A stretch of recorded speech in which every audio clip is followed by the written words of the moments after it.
नमस्कार दोस्तों, एक बार फिर से आप सभी का स्वागत करता हूं आपके अपने YouTube चैनल पर। जितने भी मेरे प्यारे प्यारे विद्यार्थी कर रहे हैं उत्तर प्रदेश पुलिस की तैयारी, तो दोस्तों ये वीडियो को आप लोग मिस मत करिएगा, क्योंकि आज की वीडियो के अंदर दोस्तों हम लोग प्रीवियस ईयर के प्रश्नों को करने वाले हैं। जैसा कि आप सभी को पता है कि पुलिस का जो पेपर होता है दोस्तों, ये प्रीवियस ईयर प्रश्नों को रिपीट करता है, जो कि आप लोगों के लिए बहुत ही ज़्यादा महत्वपूर्ण है। तो चलिए दोस्तों, वीडियो को शुरू करते हैं बिना किसी देरी के।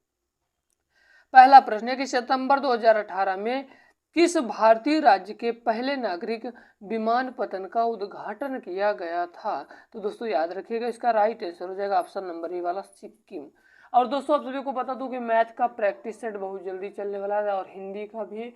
और रहा रीजनिंग की बात, तो रीजनिंग का तो ऑलरेडी चल ही रहा है, तो आपको कोई टेंशन लेने की जरूरत नहीं। आपको निःशुल्क इतना यूट्यूब पर दे दिया जाएगा आपको दोस्तों इस चैनल के माध्यम से कि आपको पुलिस का पेपर रुकेगा नहीं, टेंशन आपको लेने की कोई जरूरत नहीं। अगला प्रश्न देखते हैं दोस्तों हम लोग। दूसरा नंबर का प्रश्न कह रहा है दोस्तों कि स्वतंत्र भारत के पहले रक्षा मंत्री थे। तो दोस्तों आप सभी को बता दूं, स्वतंत्र भारत के जो पहले रक्षा मंत्री थे उनका नाम था बलदेव सिंह जी थे। Option number C is correct है। आज से याद रखिएगा आप लोग कि स्वतंत्र भारत के पहले रक्षा मंत्री बलदेव सिंह जी थे। उम्मीद करता हूँ ये वाला प्रश्न भी आप सभी के समझ में आ गया होगा। दोस्तों मैं अभी तक थोड़ा तबीयत खराब था, बीमारी से जूझ रहा था, मेरे थोड़ा दोस्तों टाइफाइड बुखार हो गया था, तो इससे मैं बहुत ज़्यादा परेशान था कुछ दिनों तक, इसलिए मैं कुछ दिनों तक लाइव क्लास नहीं अटेंड कर पाया आप लोगों के लिए। तो आप सभी को बता दूँ अब आपका रेगुलर क्लास चलेगा। आप लोगों की दुआओं से मैं एकदम स्वस्थ हो गया हूँ। अगला प्रश्न है दोस्तों, 3 नंबर का प्रश्न कह रहा है कि सरदार वल्लभ भाई पटेल की स्टैचू ऑफ यूनिटी किस नदी पर स्थित एक द्वीप पर है? तो आप सभी को मेरे प्यारे विद्यार्थी बता दूं कि ये नर्मदा नदी पर स्थित है। ऑप्शन नंबर ए वाला सही हो जाएगा।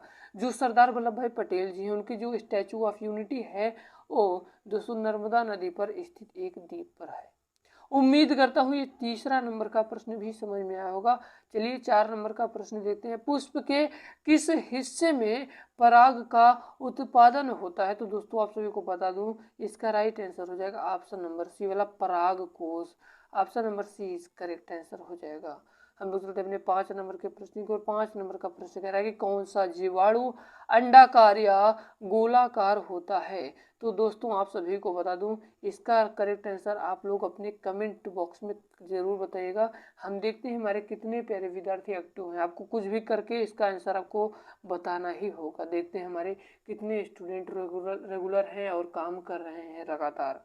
तो चलिए हम लोग चलते हैं 6वें नंबर के प्रश्न की ओर। 6 नंबर का प्रश्न कह रहा है कि बैंगनी रंग के प्रकाश की तरंग दैर्घ्य लगभग कितना होता है? तो दोस्तों आप सभी को बता दो 455 से 390 nm। Option number C is correct answer हो जाएगा। उम्मीद करता हूँ ये 6 नंबर का प्रश्न भी समझ में आ गया होगा। अब हम लोग चलते हैं 7 नंबर के प्रश्न की ओर। 7 नंबर का प्रश्न कह रहा है कि मक्खन का उदाहरण है। तो मेरे प्यारे प्यारे विद्यार्थी आप सबको बता दूं मेरे अनुसार तो पायस होगा। आप लोग अपने राय कमेंट बॉक्स में बात जरूर दीजिएगा। दोस्तों मक्खन का उदाहरण इसमें पायस है। Option number C is correct answer. हम लोग चलते हैं अपने 8 नंबर के प्रश्न की ओर। अगला प्रश्न है दोस्तों, अब आपका अगला प्रश्न है कि वर्ष 1887 में इलाहाबाद विश्वविद्यालय की स्थापना किसने की थी? ये बड़ा ही महत्वपूर्ण प्रश्न है, तो आप सभी लोग इन प्रश्नों को मजाक में मत लीजिएगा दोस्तों। मेरे बताए गए सारे प्रश्न आपके भविष्य को बदलेंगे। तो दोस्तों किसी भी प्रश्न को आप लोग को हल्के में और मजाक में नहीं लेना है।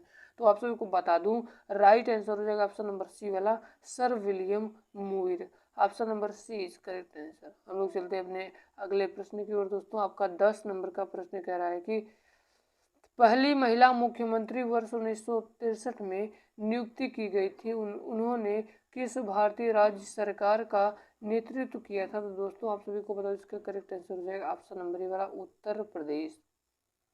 किसका भाई? उत्तर प्रदेश। 11 नंबर का प्रश्न कह रहा है कि वर्ष 2017 में उत्तर प्रदेश के मुख्यमंत्री के रूप में कौन चुने गए थे? तो जैसा कि आप सबको पता है इसमें वर्तमान में हैं भी योगी आदित्यनाथ जी। वर्ष 2017 में उत्तर प्रदेश के मुख्यमंत्री के रूप में चुने गए। उम्मीद करता हूँ ये 11 नंबर का प्रश्न भी आप सभी के समझ में आया होगा। अगर थोड़ा सा भी आप सभी को कहीं डाउट लगता है तो कमेंट बॉक्स में कमेंट करके पूछ सकते हैं। निम्नलिखित में से उत्तर प्रदेश का राज्य पक्षी कौन सा है? तो आज से याद रखिएगा सारस है दोस्तों उत्तर प्रदेश का राज्य पक्षी। अगला प्रश्न है कि वर्ष 1937 से वर्ष 1950 तक उत्तर प्रदेश को किस नाम से जाना जाता था? तो दोस्तों आप सभी को बता दूं किस नाम से जाना जाता है, से याद रखिएगा दोस्तों। इसका करेक्ट आंसर हो जाएगा ऑप्शन नंबर बी वाला, संयुक्त प्रांत के नाम से भी और 1935 से 1950 तक उत्तर प्रदेश को जाना जाता था। हम लोग चलते हैं अपने 14 नंबर के प्रश्न की ओर। कह रहा है कि उत्तर प्रदेश के किस शहर में भगवान शिव के सम्मान में कैलाश मेला आयोजित किया जाता है? तो दोस्तों इसका correct answer option number A वाला हो जाएगा आगरा।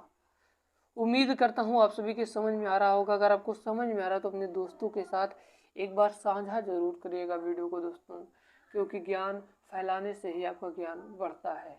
और दोस्तों वीडियो को लाइक जरूर करिएगा, क्योंकि दोस्तों बहुत मेहनत लगती है। आप लोगों को यकीन नहीं होगा कितनी मेहनत एक वीडियो में लग जाती है। देखिए दोस्तों 15 नंबर का प्रश्न कह रहा है कि उत्तर प्रदेश में सबसे लंबी नहर कौन सी है? तो आप सभी को बता दूं दोस्तों उत्तर प्रदेश में जो सबसे लंबी नहर है दोस्तों वो है शारदा नहर। ऑप्शन नंबर वी वाला सही हो जाएगा। 16 नंबर का प्रश्न है कि उत्तराखंड किस वर्ष अस्तित्व में आया था? तो दोस्तों आप सभी को बता दूं उत्तराखंड किस वर्ष अस्तित्व में आया था? इसका राइट आंसर हो जाएगा ऑप्शन नंबर ए वाला 2000 में आया था। हम लोग चलते हैं अपने 17 नंबर के प्रश्न की ओर। कह रहा है कि वर्ष 2030 में सीवी रमन ने के लिए नोबेल पुरस्कार जीता था। तो दोस्तों आप सभी को बता दूं भौतिक शास्त्र के क्षेत्र में नोबेल पुरस्कार मिला था दोस्तों वर्ष 1930 में किसको? सीवी रमन को। ऑप्शन नंबर सी वाला सही हो जाएगा। 18 नंबर का प्रश्न है कि विक्रम सेठ द्वारा लिखी गई कौन सी किताब एक कविता के रूप में 10 नीति कथाओं का संग्रह है? तो दोस्तों याद रखिएगा N equal music. Option number A वाला सही हो जाएगा। उम्मीद करता हूँ अभी तक के बताए गए सारे प्रश्न आप सभी के समझ में रहेंगे दोस्तों। हम एक एक प्रश्न को बिल्कुल बेसिक से बिल्कुल आसानी भाषा में आपको समझाने की कोशिश कर रहे हैं। हरिवंश राय बच्चन द्वारा लिखी गई आखिरी कविता का नाम बता दो दोस्तों। देखिए 1 नवंबर 1984 को ये वाली लिखी गई थी, परंतु दोस्तों आप सभी को बता दूं 1974 में दोस्तों ये जो 2 चट्टाने हैं ये लिखी गई। तो दोनों में से कोई भी हो सकता है दोस्तों। आप लोग एक बार इसका आप लोग कमेंट बॉक्स में एक बार जरूर इसका आंसर आप लोग बताइएगा, ठीक है ना? आप लोगों को बताइएगा जरूर दोस्तों। देखते हैं मेरे कितने छात्र कितने स्टूडेंट हैं कि इसका आंसर बताते हैं। चलिए दोस्तों आप सभी को बता दूं ये ए वाला ही लेकिन माना जाता है दोस्तों, पता नहीं क्यों ए वाला माना जाता है। इसमें थोड़ा सा कन्फ्यूजन है, तो आप लोग इसको डाउट आप लोग सॉल्व कर सकते हैं, नहीं तो हम आपको कमेंट बॉक्स में आपको बता देंगे, ठीक है। अगला प्रश्न है दोस्तों कि रक्त समूह प्रणाली की खोज ने की थी, तो किसने की थी? आपसे याद रखिए कार्ल लैंडस्टेनर जी ने किया था। Option number D is correct answer. उम्मीद करता हूँ आप सभी को बताया गया सारे प्रश्न आप सभी के सही आप सभी के समझ में आ रहे होंगे। अगर समझ में आ रहा है तो वीडियो को लाइक करिएगा यार, चैनल पे नया तो चैनल को सब्सक्राइब जरूर करिएगा। तमिलनाडु और श्रीलंका के मन्नार जिले के बीच मौजूद जल संधि को कहा जाता है? तो क्या कहा जाता है दोस्तों? याद रखिएगा पाल जल डमरू मध्य, ठीक है। क्या कहा जाता है दोस्तों? पाल जल डमरू मध्य कहा जाता है। हम लोग चलते 23 नंबर के प्रश्न की ओर।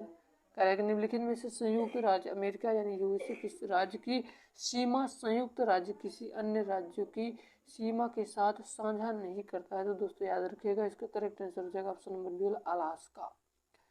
24 नंबर का प्रश्न कह रहा है कि 24 नंबर का प्रश्न कह रहा है कि दुनिया का कि तीसरी सबसे अधिक जनसंख्या वाला देश कौन सा है? तो प्यारे दोस्तों याद रखिएगा संयुक्त राज्य अमेरिका यानी कि यूएसए।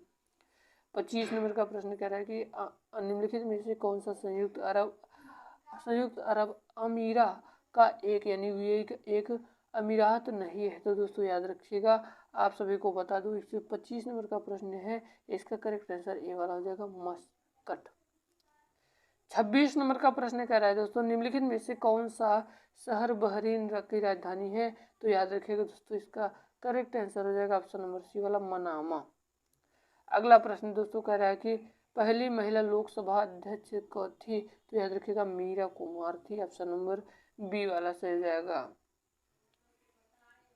अगला प्रश्न है कि स्वतंत्र संग्राम 1857 का सिपाही विद्रोह किस शहर में हुआ था? तो आज से याद रखिएगा, मेरठ में हुआ था। Option number D is correct answer. 29 number का प्रश्न कह रहा है कि पारंपरिक अल्पाहार खांडवी किस भारतीय राज्य से संबंधित है? तो दोस्तों आप सभी को बता दूं ये गुजरात से संबंधित है। ऑप्शन नंबर ए वाला सही हो जाएगा। हम लोग चलते हैं 30 नंबर के प्रश्न की ओर। कह रहा है कि भारत के पहले हिंदी भाषा के अखबार का नाम बताएं जिसे पहली बार 30 मई 1826 को प्रकाशित किया गया था। तो दोस्तों आप सभी को बता दूं इसका राइट आंसर हो जाएगा ऑप्शन नंबर बी वाला Udant Martand. Option number B is correct answer. हम लोग चलते हैं अपने अगले प्रश्न की ओर। कह रहा है कि इनमें से कौन सी गेहूं की उच्च पैदावार देने वाली बीज किस्म है जिसका भारत की हरित क्रांति में योगदान था? तो दोस्तों आप सभी को बता दूं इसका राइट आंसर कौन सा होगा। एक बार आप लोग जरूर कमेंट बॉक्स में कमेंट। आप लोगों को प्रश्न इसलिए दे देते हैं, देखते हैं कितने बच्चे इसके लिए एक्टिव हैं। अगर दोस्तों आप लोग सचमुच में एक्टिव होंगे तो आप कमेंट बॉक्स में जरूर इसका आंसर बताएंगे। 32 नंबर का प्रश्न है कि वर्ष 1948 में भारतीय संविधान के प्रारंभिक मसौदे को किसने तैयार किया था? तो दोस्तों याद रखिएगा Shyama Prasad Mukherjee. Option number C वाला सही हो जाएगा। हम लोग चलते हैं 33 नंबर के प्रश्न की ओर। कह रहा है कि उम्मेद भवन पैलेस किस शहर में स्थित है? तो दोस्तों याद रखिएगा जोधपुर में स्थित है।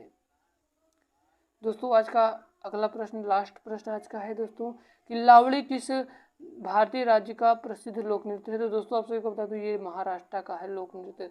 ऑप्शन नंबर बी वाला सही हो जाएगा। अगर आपको वीडियो पसंद आएगा तो वीडियो को लाइक करिएगा, चैनल पे नया है तो चैनल को सब्सक्राइब करिएगा। मिलते हैं किसी नए वीडियो में किसी नए टॉपिक के साथ दोस्तों। अभी थोड़ा सा तबीयत में भी उतना ज़्यादा ठीक ठाक नहीं है, फिर भी आप लोगों के लिए वीडियो कंटेंट डेली हम प्रोवाइड करते रहते हैं दोस्तों। कुछ दिनों के बाद आपको बेहतर शिक्षा मिलेगी जो कि निःशुल्क रहेगा। आप पूरे यूट्यूब पे दोस्तों आपको मैथ की दिक्कत नहीं रहेगी, रीजनिंग की, हिंदी की, चीज़ की, कोई भी चीज़ की दिक्कत नहीं रहेगी। उम्मीद करता हूँ वीडियो पसंद आएगा। जय हिंद।